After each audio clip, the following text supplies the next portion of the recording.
Let's look at the edit window in Pro Tools. So, along the top here, we have the toolbar.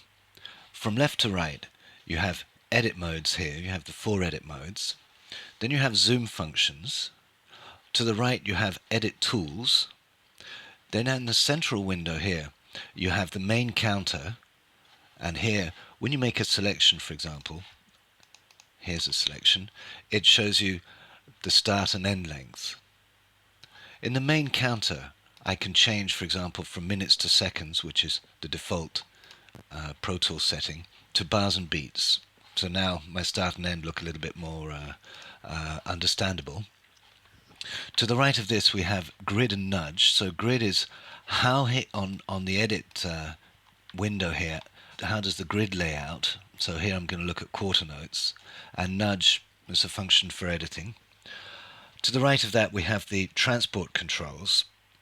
Now, if I right click here, I can take off the transport controls, and for example I can replace them with MIDI controls. So here now we have whether the count off is on or off, or whether there's a 1-bar count. I also have the tempo, and I can use these buttons below, MIDI merge and conductor. Now conductor changes the tempo because the tempo is no longer manual. It is run by the timeline rulers.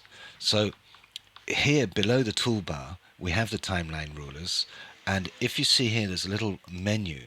So for example I open the tempo, and here the tempo is at 82, and if I change the conductor, here the tempo is at 120. So we'll look at that in editing. And so moving on, to the left here, this left column here, we have the track headers. So these tracks have various functions. For example, I can view volume control, or I can view the waveform. And you see above here there's a little menu. Here this allows me to look at different areas. So here now I've opened up the input and output controls. So here I have the volume, I have pan, etc. Right at the bottom there's a little icon here which lets you open up the track column. Below the track column you have the groups. So here if I wanted to select a track, I could select it in this column, or of course I could select here, or maybe I want to select more than one track.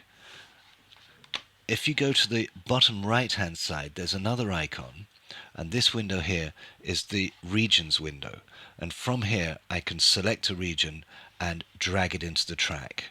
So on the left hand side you have everything to do with tracks, on the right hand side you have everything to do with regions. Along the top of the edit page you have your timeline rulers, of which there are 2 kinds.